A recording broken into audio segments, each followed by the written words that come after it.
नमस्कार, भव्यासरी न्यूज से मैं नुपुर। सीने में जलन, आंखों में तूफान सा क्यों है?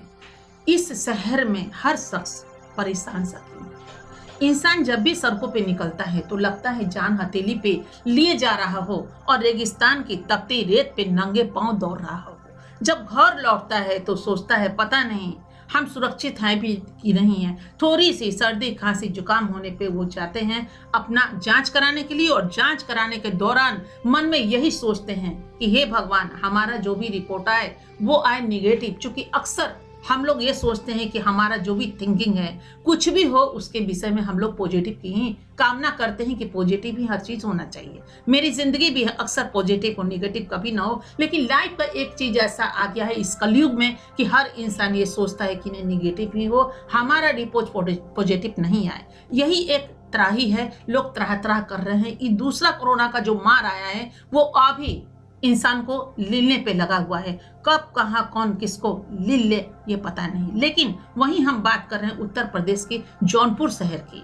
जौनपुर जिले में ऐसा हुआ है कि एक 55 साल की महिला जिसका नाम है राजकुमारी देवी, उनकी थोड़ी सी तबीयत बिगड़ने पे उनके पति ने हॉस्पिटल में उनको ले गए जांच कराने के लिए। उनका जांच रिपोर्ट जो आया वो आया पॉजिटिव, और उसकी वहीं पे उसको एडमिट करा दिया गया। अस्पताल में एडमिट के बाद कुछ ही दिन बीते होंगे कि उसकी डेथ हो गई। जब डेथ हुई तो एम्बुलेंस से उसको घर छोड़ दिया गया। जैसे ही वो घर पे आते हैं, अपनी पत्नी अंदर, उनकी पत्नी को यानी कि मृत शरीर को अंदर रखा जाता है। शहर में यानी आसपास जितने भी पड़ोसी जन होते हैं कहते हैं कि पड़ोसी से बड़ा दोस्त कोई नहीं होता। ये कहा जाता है कि आप अपने रिश्तेदारों को जब भी बुलाएंगे तो उनके आने में वक्त लग जाएगा, क्या ठिकाना वो कहाँ कितने किलोमीटर की दूर पे हैं। लेकिन पड़ोसी ऐसे साथी होते हैं जिनको आप 1 मिनट में आवाज दीजिए और उन तक आवाज पहुंच जाता है, उनके घर तक आवाज पहुंच जाता है। इतना नहीं, अगर आपको वो देखते हैं किसी दुख में तो वो भी दुखी होते हैं और आपकी समस्या का निदान करने में वो कदम बढ़ाते हैं। लेकिन यहाँ पे ऐसा बिल्कुल नहीं हुआ। जैसे ही उनको उतारा गया राजकुमारी देवी को, चूंकि वह मर चुकी थी, जब मृत शरीर, चूंकि उनको कोरोना भी हुआ था और इस सबको मोहल्ले में पता था कि कोरोना की ही पेशेंट थी, और उसके बाद क्या होता है नजारा, सारे लोग अपने अपने दरवाजे को बंद करके अंदर दुबक गए। ये जो राजकुमारी देवी के जो पति थे, अब 55 बरस की थी राजकुमारी देवी। नेचुरली 7 साल 10 साल उनके पति की उम्र उनसे ज्यादा ही रही होगी। ऐसा लग रहा है कि जैसे एक वृद्ध है जो आप इमेज पे देख भी रहे हैं। उन्होंने बहुत प्रयास किया कि मेरी पत्नी का दाह संस्कार, अंतिम संस्कार तो करना ही पड़ता है हर हाल में किसी को भी। अब क्या है कि वो लाश जो बॉडी होता है, डेड बॉडी होता है, खून ठंडा पड़ जाने के बाद दिन बर दिन वो गलता चला जाता है। ऐसे में कुछ घंटे बीते तो इनको ख्याल आया कि क्या नहीं, अगर कोई साथ नहीं दे तो क्या करें, तन्हाई ले जाते हैं। जैसा भी कहते हैं ना कि उम्र जब ढल जाती है इंसान की तो बुद्धि भी थोड़ा कम हो जाता है। वो अकेले साइकिल पे उस अपनी पत्नी के मृत शरीर को रखते हैं, जिस तरह चावल या किसी चीज की बोरी को रखा जाता है नीचे वाले पाइप पे, उस पाइप पे वो डाल करके और चलती हैं उसको अंतिम संस्कार करने के लिए नदी के पार, यानी नदी के पास ले जाकर के दाह संस्कार कर देंगे। रास्ते में कितनी कठिनाई का उनको सामना करना पड़ा होगा ये तो सिर्फ वो जानते हैं, या फिर अगर जानते होंगे तो ऊपर वाले ही जानते होंगे। बाकी हम आप सिर्फ महसूस कर सकते हैं और इसके अतिरिक्त कुछ नहीं। हम लोगों में तो इतनी भी चीजें नहीं है कि उनको सामने में अगर होते तो सहानुभूति के 2 बोल भी बोल पाते। लेकिन ऐसा भी उस शख्स के पास नहीं था। अकेला तनहा पड़ता हुआ एक जगह वो अपनी पत्नी को साइकिल पे छोड़कर और एक जगह बैठकर माथा पटक करके वो रो रहा है, कलप रहा है। उसकी वेदना कौन सुनेगा? ऐसे ही कोई व्यक्ति उधर से गुजरते हैं। चूंकि आज सोशल मीडिया का जमाना है, मोबाइल तो हर इंसान के हाथ में। पहले का जमाना कुछ और था, जब प्रेस के फोटोग्राफर के पास कैमरा हुआ करता था, उनका अधिकार हुआ करता था कि वो जाते हैं, रिपोर्टिंग करते हैं या फिर कैमरे में कैच करते हैं, फिर अखबारों में छपती है या फिर दूरदर्शन पे जाता है। क्योंकि उस समय ना उतना चैनल था और ना उस तरह की सोशल मीडिया पे ऐसा था कि पॉकेट में आपका कैमरा हो और निकालिए और सीधे शूट कीजिए और सीधा सेकंडों में वो चीज वायरल हो जाता है। ऐसा ही हुआ, उनकी चीजों को दर्ज वो किया गया, शूट किया गया और किसी बंदे ने उसको सोशल मीडिया पे डाला। तब तक वो खींचते हुए घाट के पास ले जाते हैं अपनी पत्नी को। लेकिन वहां घाट के पास जैसे ही जाते हैं वहां पे उपस्थित लोग बिल्कुल ही कहते हैं कि यहाँ पे तो होने देंगे नहीं, अंतिम संस्कार यहाँ नहीं होने देंगे, क्योंकि वो तो कोरोना के पेशेंट थी। वहां भले ही लाशें जलती हो, जो भी प्रक्रिया हो, लेकिन उन्होंने मना कर दिया। अब क्या है कि जो भी रीत रिवाज होती है वो भी नहीं हुआ था, न कफन था। कहते हैं ना, थोड़ी सी कफन, थोड़े से कपड़े, नए कपड़े, जब भी कोई मरते हैं तो ऐसा होता है कि उनको नया कपड़ा दिया जाता है। नहलाने की अगर बात किया जाए तो इंसान कभी नहाए ना नहाए, लेकिन 3 दफा उनको जरूर नहाया जाता है पूरी लाइफ में। जब वो जन्म लेता है तो, और जब उनकी शादी होती है तब, और जो वो मरते हैं तब।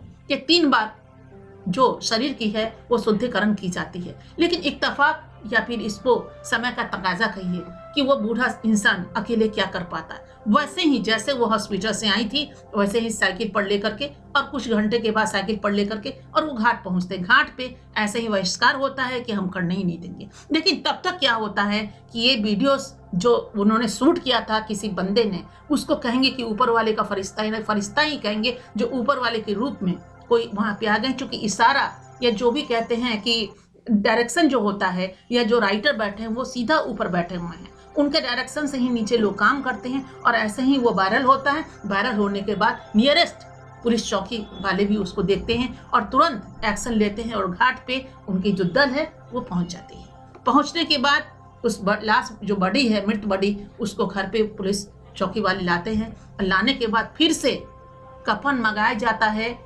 वही रीत रिवाज होती है, और वही 4 कंधे मिल जाते हैं उनको, और 4 कंधे पे सवार होकर के राजकुमारी देवी पुनः पहुंचा दी जाती हैं उसी घाट पे, और उसके बाद पूरी रीत रिवाज से उनका अंतिम संस्कार कराया जाता है। तो ऐसे पुलिस वालों को तो सैल्यूट है। देश में हमारे जितने भी वीर जवान हैं, चूंकि कहीं ना कहीं मुट्ठी भर को अगर हटा दीजिए तो सारे लोग जब वर्दी पहनते हैं तो एक खुशबू उसमें से निकलता है, और लगता है कि अगर बेटा हो तो ऐसा और भाई हो तो ऐसा, और उन पे ही हमारी दुनिया भी टिकी है। चूंकि वो एक रक्षक होते हैं। वो किसी भी, यानी कि 3 सेना को नाम लिया गया है। एक होता है जल, एक होता है थल, और एक होता है वायु। ये तीनों सेनाएं जो होती हैं वो हमारी रक्षक हैं। बारी बारी से जो भी भारत के जितने भी लोग हैं उनकी वो रक्षा करती है। बॉर्डर पे वो जगते हैं तो रात भर हम लोग सोते हैं। तो ऐसी खुशबू जब फैलती है और ऐसे पुत्र जब धरती पे पैदा लेते हैं तो ऐसे लोगों को करोड़ों लोग सैल्यूट मारते हैं।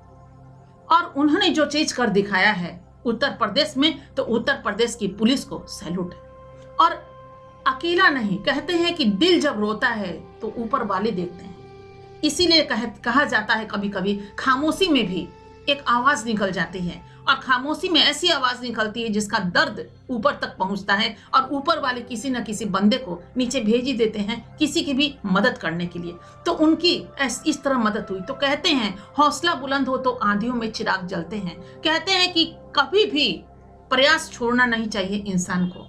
कोशिश करने वालों की कभी हार नहीं, कोशिश करते रहिए। वो बूढ़े अगर कोशिश नहीं किए होते तो वीडियो बनता नहीं, वीडियो बनता नहीं तो क्या होता, ये वायरल होता नहीं, और वायरल होता नहीं तो पुलिस चौकी वाले तक ये बात नहीं जाती, और उसके बाद वहीं के वहीं मामला खत्म हो जाता है। ऐसे में किसी को भी अगर किसी चीज की जरूरत है तो 2-3 चीज ऐसी होती है जो अगर आपको पड़ोसी साथ ना दे। पहली बात कि पड़ोसी को दुख दर्द में तो साथ देना ही चाहिए। क्या ठिकाना आज आपने दरवाजा बंद कर लिया, कल आपके लिए कोई और दरवाजा बंद कर ले। तो ऐसा कदापि मत कीजिए। हम लोग ऊपर वाले के बच्चे हैं, और इंसानियत क्या हार गई, इंसानियत का मर गई? नहीं, इंसानियत को जिंदा कीजिए, आंखों को खोलिए, और देश दुनिया में जो भी हो रहा है उसको प्रिजर्व कीजिए, सोचिए और कदम बढ़ाइए अच्छाई की तरफ। कुछ भी कोरोना नहीं होता है, किसी की हेल्प करने से कहीं कोरोना होता है? अगर ऐसा हेल्प करने से अगर कोरोना होता तो इतने डॉक्टर्स, चिकित्सक जितने भी हॉस्पिटल में हैं, इतनी नर्सेस अपनी जान को हथेली पर लेकर क्या वो मदद नहीं कर रही हैं? क्या पेशेंट की जान नहीं बचा रहे हैं?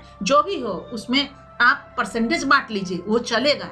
जितने भी बॉर्डर पे लोग शहीद हो जाते हैं, अगर उनको अपनी जान का प्रभाव होता तो क्या हम लोग सुरक्षित सो पाते? नहीं। हर जगह एक रिस्क है, और रिस्क इंसान को लेना चाहिए अच्छे कर्मों में। अच्छा जहां भी दिखाई पड़े कि नहीं इस चीजों में जान जाएगा तो जाएगा। इसी चीज के लिए तो देखा गया है कि यूं ही आजादी नहीं मिली। आजादी भी हमें मिली है तो लड़ करके मिली है, दम पर मिली है, और कदम आगे हम लोगों ने बढ़ाया है, यानी मेरे पूर्वजों ने, तो हमें मिली है। तो हर जगह तो रिस्क है। रिस्क कहाँ नहीं, रिस्क तो एक महिला को वहां भी है जब आपको जन्म देती है। जब आप पैदा ले लेते हैं तो पता चलता है कि हाँ बच्चे जन्म ले लिए हैं, और तब महिला अंदर से बाहर आती है। तो रिस्क तो हर जगह है, जन्म देने में भी रिस्क है, तो ये रिस्क को लेना चाहिए। और आसपास वाले जो पड़ोसी हैं उससे बड़ा परिवार कोई नहीं होता है, लेकिन फिर भी अगर ऐसा किसी के साथ हो तो सीधे पुलिस चौकी पे जाइए, पुलिस चौकी पे दस्तक दीजिए, वो सुनेगी, है ना। एक वर्दी वाले भाई और वर्दी वाले बेटे, वो नहीं सुनेंगे तो कौन सुनेगी। हमारी आवाज उन तक जाएगी। और सभी पुलिस वाले को सैल्यूट है।